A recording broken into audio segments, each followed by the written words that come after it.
Hi guys, welcome to another episode of Foresight TV. This is going to be really a fascinating conversation. I don't know exactly how it's going to work. No, we haven't actually had this many people on at one time, and we're having a little technology challenge. So I've got Scott Buchanan there muted because we seem to get some feedback and we didn't have time to diagnose it. But I'm actually going to go through and have everybody introduce themselves. But I want to start with the topic before I do that. And I'm going to actually have you introduce and then talk a little bit, and then we'll sort of move through this process.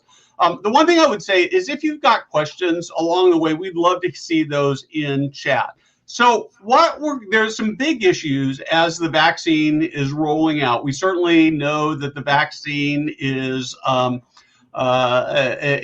hitting senior living communities, and the big questions are, how fast is it going to get to communities? I'm going to share a few comments from a Facebook group, our Senior Living Leadership Pro Facebook group, where the question was asked was how they're doing this. So these are just some comments. I have 56 residents. All but 2 residents are getting it. 27 employees, only 3 are getting it. That's a big problem. We had another quote, 98% of our residents, 60% of staff hoping for better next time. Sadly, another one, only 28% of staff of 125, all residents took it. They were supposed to receive a bonus, but they didn't. 36% of staff took the vaccine, 25 out of 26. And I had one person that actually asked, how are you getting the vaccine? I tried all our local pharmacies and nobody is getting it. This is somebody in Texas. And so that's a huge, huge problem. So actually, let's start with Jodie. Let's actually start. I'd like to have you introduce who you are and talk to us a little bit about how you're doing with the vaccine for both teams and residents. Yeah, sure. Thanks for having me, Steve. I'm Jodie Guffey. My husband and I are the owners of Radiant Senior Living, and I'm also our Chief Operations Officer. We have 17 communities in 6 states, Pacific Mountain states. We, at this point today, have had 5 of our first clinics. And we have had, just this past week, we had an adoption rate in one of our communities of 95% for residents and 85% for staff, which was fantastic.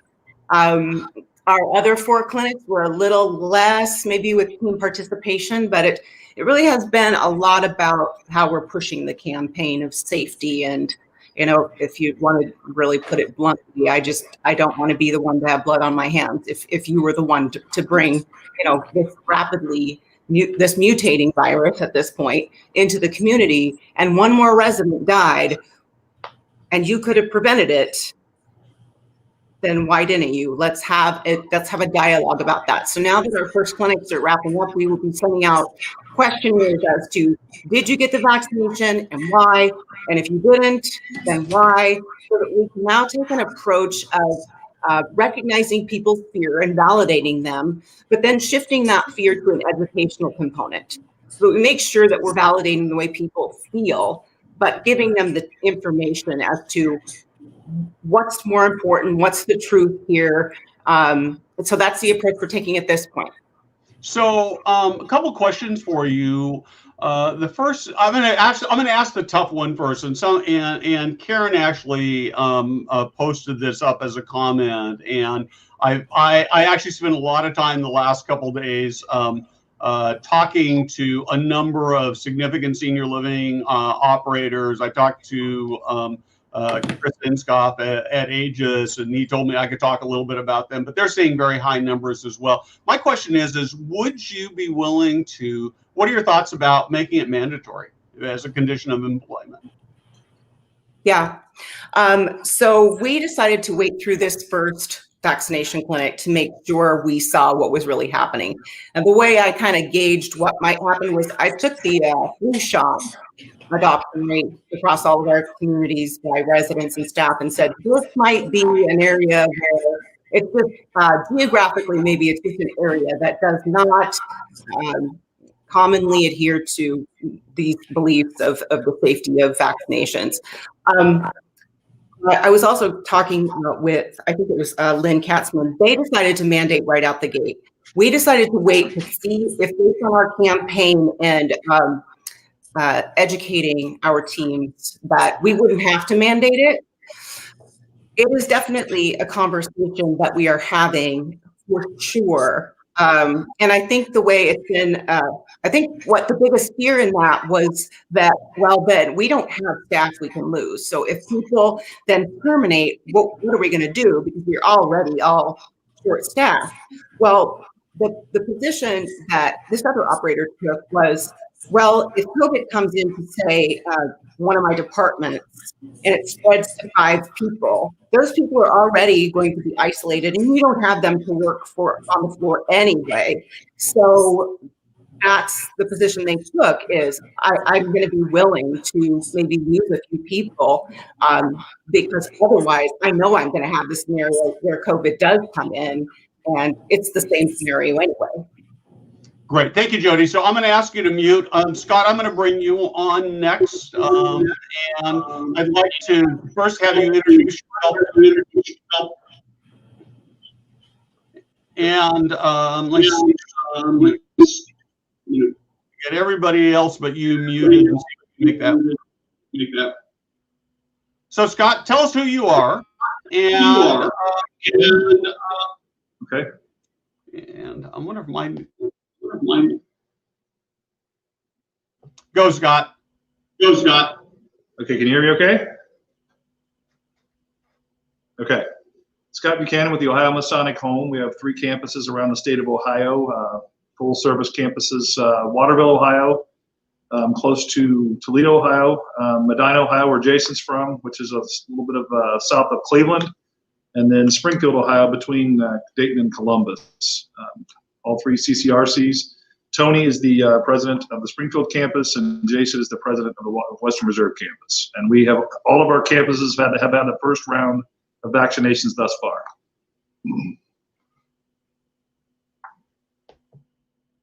Great. I'm put you back on mute, and I'm actually going to go to Tony. A couple of comments on here.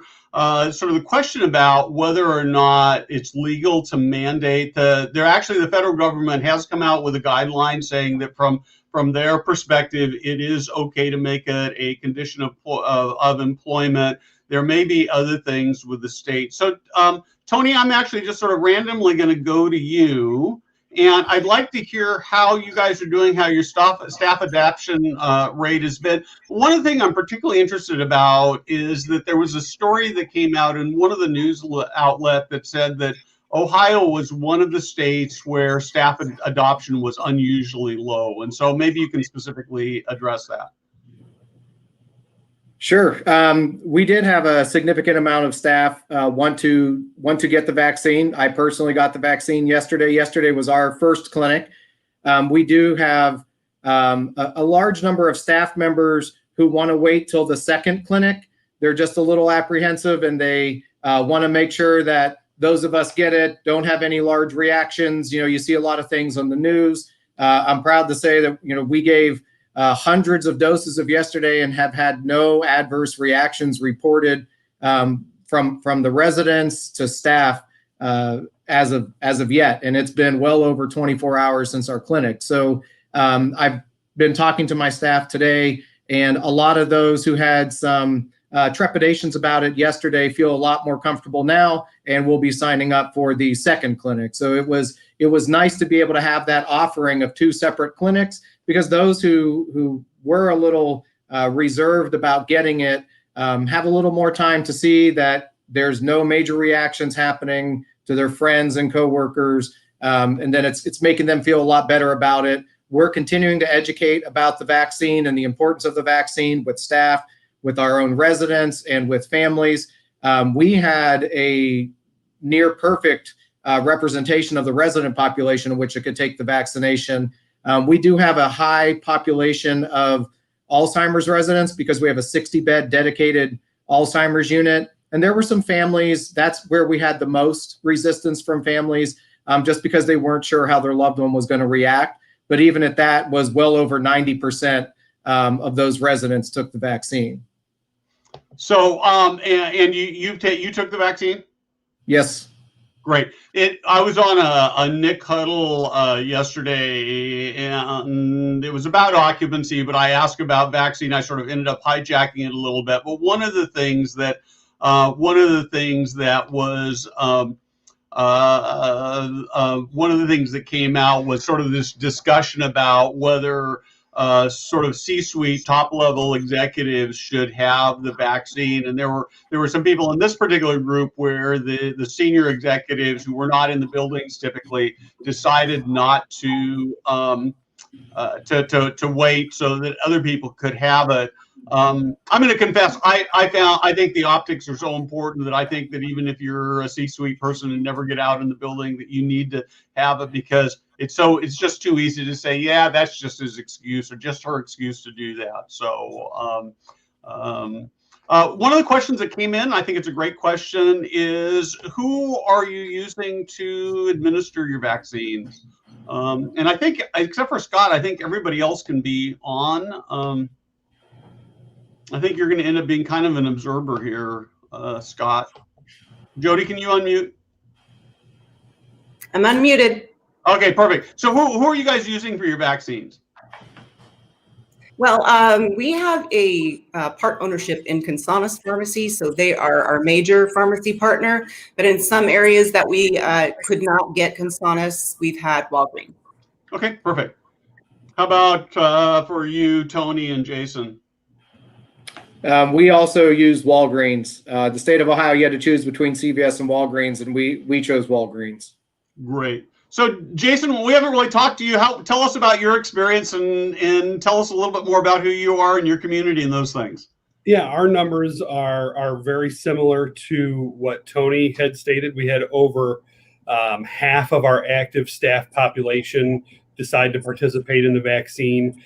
We have several people that were waiting for the second opportunity to do so when they come back, for multiple reasons. Some of them have had recent immunizations that they were waiting for. Some were waiting for some follow-up from their physicians to do so. What we have found is that, and all but 99% participation rate in our community members in skilled nursing and in assisted living. We're finishing up the signups for that today, and we're going to be at 99% again for them. So we're very similar numbers as far as ratios, but it still puts us a little above average. We're probably about 20% higher than what I saw from a call on Tuesday morning in the state of Ohio, where you're really looking at like 35% staff on average in the state of Ohio have signed up for it. And I think only like 65% of residents, if I remember correctly from that. But on our side, what we've really found is number one, like Tony, I was first in line to get the vaccine. And while it's a personal and individual choice for every single person, we obviously chose not to mandate it as a company. But we really felt that it was important to share with our team members why we are getting the vaccine. And this has been, it doesn't matter how much education we've put out when it comes to the statistics of how safe the vaccine is. This is an emotional decision for 99% of our team members. And some of it are saying, yes, I'm going to be first in line for those very reasons, that we're entrusted to take care of our community members. And of course, I would do everything I can to do so. And then others that are saying, gosh, I'm really concerned about the fact that this is a brand new technology. And how do we know what this is going to be? So we've approached it from the manner of everyone has to make their own decisions as to why to or why not to take the vaccination, and really just trying to share the reasons why we personally would choose to do so. Do you worry at all about, I think right now in the sort of everybody, we're trying to figure this all out time, it's probably not much of a risk. But if you had 20% of your staff who just said, we're never going to get vaccinated, and they brought COVID into your building, probably wouldn't infect your residents. Although, again, maybe this is another question. Would you ever see yourself mandating it for your residents? I'm going to start with that. Gosh, yeah, I think that mandating something like this at this point in time, unless it's going to be across the board coming from a government agency to do that, I still personally believe in our individual rights to make this decision. But unless it was coming from a government stance that's saying this is mandatory for us for the betterment of our society to do so, I personally don't envision a spot where we would be saying we would be mandating the vaccine for residents or for staff. Great. Jodie, thoughts on mandating for residents? Probably not for residents. Definitely a possibility for staff. And the reason why not for residents is that we have such a high adoption rate of those residents right now that if a family is deciding not to vaccinate their loved one, that's a real sad thing, or if a resident is, because we already know the facts that if a person over the age of 75, with probably comorbidities, because most of them are in our communities, contract COVID, there's 15 to 25% chance that they're going to die.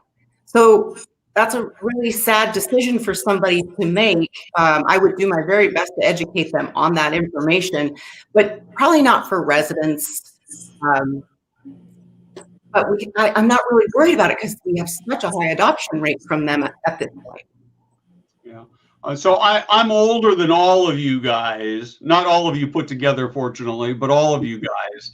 And so I, as a little kid, kindergarten, first grader, we were still on the tail end of the polio, just awfulness, the paralysis, death. And I actually spent a number of my high school years taking care of a physician who was a missionary in Africa and contracted AIDS and ended up paralyzed, and so paralyzed he had to be on a rocker bed or to be able to breathe with him. And so I think that because of our resident generation has seen both the bad of not having vaccine and the good it's done, that's why we're seeing this adoption rate. But the really fascinating article in Forbes maybe a week ago, and I'll get the link, drop it in after the session is over in the notes. But the really interesting, it talks about why staff are not doing vaccine, and particularly it's a lower adoption rate with African American and Hispanics. And the point it makes, I really thought about, makes a lot of sense, is that our African Americans, there was a time when our government did experimental they got the drugs first because they didn't know, and some really bad things happened. And it becomes easy for us to say, hey, it's obvious that you should do that. But if your grandparents got sick or died because of that, those memories last for a real long time. And so being sensitive to that cultural stuff is really really a big, big issue. Do you see any value in using it as a marketing? Are you hearing from residents who say, I want to move in earlier so I can get the vaccine? Tony, you can go ahead. Yeah, at this time, I've not had anybody come forward and say that. I have had people, so in Ohio, we are allowed to offer the vaccine to our skilled nursing residents and our assisted living residents. But like Scott alluded to earlier, we're complete CCRCs. So we have a vast number of independent living residents. I know they are begging to become part of the vaccination cycle. We unfortunately were not able to offer them access to the clinic yesterday. And I know Jason had a different experience that I'm sure he can share. They also did not have any extra doses that we were allowed to give to anybody who could potentially want, because they literally only cracked enough vials to cover what they had to cover +3, and that was it. So they were very efficient and effective on how they delivered the vaccine, and they didn't give us a lot of leeway, and they stuck to all the rules of who they were allowed to give it to. But no, I've not had anybody from the outside try to move. And I actually didn't have anybody from independent living try to move to assisted living to get it either. So, yeah, I think if I were an independent living bill, I might want to move to assisted living for a couple of days just to get it right. The only thing we had close to that is that we have had some residents in assisted living who have been on extended LOAs with family during the wintertime that are making sure that they are back in the building for when we have our vaccine clinic. And but you were able to, as I understand it, you were also able to get some of your independent living folks vaccinated? Yeah, we went on the morning of our clinic. They were a little late in getting things set up, and was just chatting and talking with them, and they were waiting for a couple of items to get there, and let them know that hey, and at that time it coincided the day before the Ohio Department of Health had sent out a release saying that folks outside of Group 1A could receive the vaccine if, as part of a clinic, there were extra reconstituted and ready to go doses, so that nothing was wasted. So I said, if we wind up knowing that they're coming in cases of 18 and groups of 6, I said, if we have extras in the end, I have 100 folks living in independent living that I can get here in a matter of minutes. And at first the answer was no. And then a couple of minutes later, about 15 minutes later, they came back and said, hey, while we're waiting for something else to come over, if you can give the vaccines, I asked for another box to come over when they did that. And we were end up able to get about 34 of our independent living residents vaccinated. Oh, that's really terrific. So Jodie, you've had some sort of a similar experience, right? You want to talk a little bit about? Yeah, absolutely. So, in the beginning, yeah, sure. So in the beginning, we all had to put into the portal how many vaccines we may need. And that was based on licensed beds. And then a ratio of 1-to-1 for skilled nursing and 0.75 for assisted and memory care. And so right out the gate, we all know that probably not all of our staff positions are filled, and we probably aren't all at 100% occupancy. I mean, congratulations if you are, but that would be kind of odd right now, in my thinking. And so when it comes right to the clinic, you're supposed to send the pharmacy your numbers, your actual numbers of people that have consented. And so what we have done is just sent in consent forms for our independent living residents that live in the community with assisted, and they've come out with it and they've given it to them. They don't ask, I need proof of your residency and that you actually live in a licensed bed apartment. They haven't. And so, for example, yesterday, another thing is that, as most people now know, the vials are said to have 5 vaccinations, when in fact there are actually 6 and sometimes 7. So you've got that extra as well. We were able to not only vaccinate independent, but we were actually able to vaccinate some family members, some of the elderly family members, such as a spouse, just because there was extra. We started just picking up the phone. We called our home health providers, we called our hospice providers, and they just converged because there was more, and we all knew that it was going to get wasted. And the pharmacy just said, bring one, bring all, as long as as long as they could be considered part of 1A, in that they are over 75 or a healthcare worker. So it's been working out. So I've kind of just maybe fudged it a little bit and said, let's just do more than we do. Nudge. I'm gonna give a tiny little confession. I actually thought I had a senior living operator who was going to let me slide in line and get the vaccine a week or two. It didn't work out, so I didn't get it. But I will tell you that if I'd had the opportunity, I would have jumped on it. I just, I'd rather be safe. But yeah, I don't want to take it away from somebody. But we know that there are vials or doses that are being wasted because of excess and things like that. So. So as you have done this, one of the things I've seen a lot of discussion about is providing incentives to get vaccinated. So I've seen people talking about doing raffles. I've seen people talking about doing gift cards. I've seen people talking about actually cash bonus payments to do that. Any thoughts on any of that?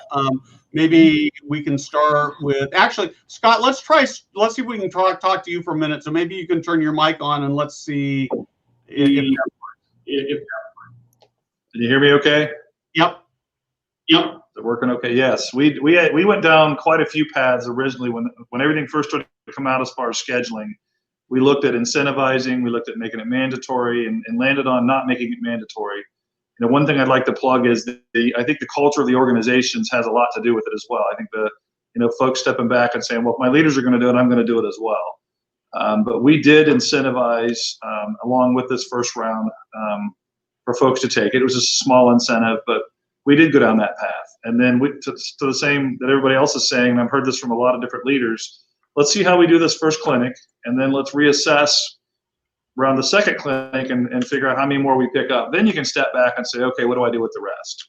And is there anything that needs to be done? So rather than make it a mandatory decision, there's a lot of, as we all know, politics around the vaccine and how fast it's moving and all of that, as well as just uncertainty around it. So we really tried to push as much information to our employees as we could in a timely fashion to make them have everything available to them to make that decision for themselves.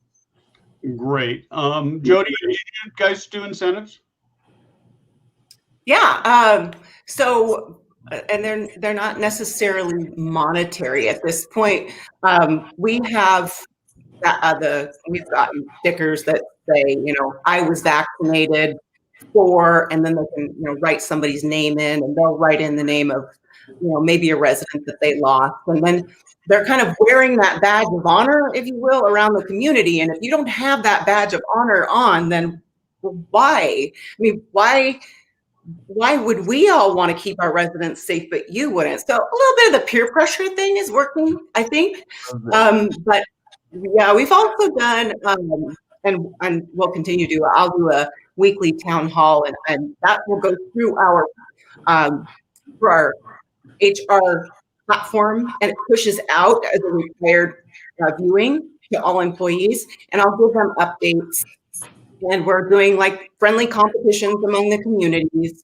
At this point, this community's adoption rate is this, so they're going to be entered to, this drawing. They're going to have, whatever party, whatever. So we're trying to create a little bit of a competition among the team members as well as all of our communities, and a little peer pressure at the same time. So I want to just hit a couple of questions here. Joel Moyer asked a couple of really important questions. He makes a point that in Wisconsin, there has been some manpower shortage for community from the farm on the pharmacy's part to go to give the vaccines. Have any of you experienced that at all? Yeah, I think that was some of the reasons why. Actually, maybe Tony, you're probably better to talk about that with how your clinics were rescheduled. Yeah, we actually were scheduled to be the first clinic in our county, and within a day of having that date set, they had to reschedule it, and then they actually had to reschedule it again. So our clinic got pushed back 3 times just due to demand, but for the clinics, but lack of immunizers, especially with some of the larger facilities, which in my area there are. Some larger facilities, 100 plus beds, which I know is not huge, but that's requiring them to bring 6 to 8 staff members per clinic. So they had to adjust our schedule 3 times. And in some of the local groups that I'm in with the other nursing homes, that seemed to be a common theme. Everyone was getting pushed back till post-Christmas, and then some of us got pushed back to post-New Year's. Gotcha. And the other question, sort of a question comment, is can you get residents to sign a risk agreement if they don't take the vaccine? Again, probably not a huge issue just because the resident adoption is so high, and I don't know whether those things ever actually really protect you from anything or not, but it's a good question. So most of you, all of you are doing sort of initially 3 clinics, is that right? So early adopters plus second, where you hope you pick up the rest, and then a third to close out. What about after 3? What happens? Do you have any sense for either new residents, new employees? We're gonna find that out, and that's really, and each state has been kind of on their own with how that has been rolled out. As Tony mentioned earlier, Ohio had just authorized our second wave of folks, which are folks over the age of 80 that weren't in a healthcare facility and not in a frontline member to do that. So really, even with my discussions with our pharmacy representative, even about an hour and a half ago today, they don't know how this rollout is going to continue to go. I'm sure somewhere along the line that there is logistics that have been laid out and what the concept of what the idea is, but that's not something that has been rolled out, at least on the organizational level at this point in time. Yep. I know at the federal level, what's happening right now through American Healthcare Association, American Senior Housing, is they are really pushing. Obviously, this comes down to the states, but they're really pushing to potentially have, they call it almost like an urgent care clinic for COVID. So, and it also may be that it's available to, the primary care physician coming up pretty soon. So if you are a healthcare worker, or if you are in that risk category, or you're moving into, one of our communities, then you can get the vaccine. It would depend with the primary care provider if they could do the proper storage, cold storage. So it depends on the vaccine that they could get. But I know that it's really being talked about right now at the federal level that we should have these COVID clinics where they're set up for the cold storage. If you can go in and say that you are an essential healthcare worker, maybe with a job offer, then they'll vaccinate you. If you, can show that you're over 75, obviously, or whatever age they're going to pick, that you'll be able to be prioritized. So that's kind of what we're hoping for, so that we can have that vaccination happen before employment or residency. But the challenging part of that is that, well, then what about the second dose? So do we then have to take a resident back out or an employee back out to that clinic?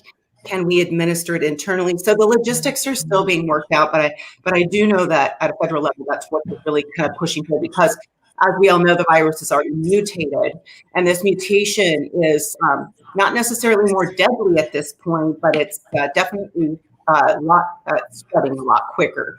So to me, that still seems like it's more deadly because more people could contract it, but they're calling it not more deadly, but it can spread a lot quicker. Yeah. So I think we're actually about out of time. Any last comments, thoughts that you'd like to share? I'm going to start. Tony, you first. No, don't really have any last comments other than I appreciate being on the show and just want to say thank you. And I want to thank all of you for doing that. Jason, how about you? Same thing. Thanks for having me. And, this truly is something that we as a nation in society are really all in together. And it's been refreshing to see how our staffs and teams have responded to the pandemic in general and how they're continuing to step up through the vaccination program. Perfect. Scott? Just thanks for having us here and allowing us to be a part of today's show. And again, I think to Jason's point there, we are really all in this together. And I think, we have to watch what this virus does over time. I do believe that we're going to be in some sense of where we are today for another 6 months or so, unfortunately, until the vaccine's distributed enough. Oh, yeah. But all in this together. And that's one good thing about this industry is people genuinely care and we do the right thing for the right reasons normally. So. Yep. One more thing for the audience. Looks like I got a mute. Okay, there we go. One more thing for the audience. One of our sponsoring partners is Aegis Therapies, and they put together some resources. I know for larger organizations, they have videos and things that they can use, but we're going to drop a link into these videos. So if you're struggling with adoption rate for staff, these are very specifically geared to be additional resources the CDC website's got all the factual stuff, but they don't necessarily have much in the way of the why you need to do this. And so these resources will be available to you if you need to. If you want to share them, they're free resources. You don't have to register or anything. So those links will be up in just a few minutes after the broadcast is over. And the one other thing I want to say to you, Jodie, is I love the way you have gamified it so that people wear badges and say, I got the vaccine and I'm saving lives. What a powerful, powerful, simple idea to really encourage people to do it and to focus on why it's being done, because it is about saving people's lives and residents' lives and team members' lives and family lives. And so, Scott, as you said, a great industry. We have so much passion. We're working together to figure this out. I know that there are calls in every state, in every region, every week, sometimes daily, to try to figure out how to win this. It's a great industry to be a part of it. Thank you for what you're doing, for changing the lives of our older people, for changing the lives of our team members, and thank you for being on the Foresight TV today. So next week we are going to have Bob Kramer and Ryan Frederick are taking over Foresight TV, and they're going to dream big for the future, and the future is bright for us. So with that, we're going to end the broadcast, and thank you very much for watching today. Thanks, everybody.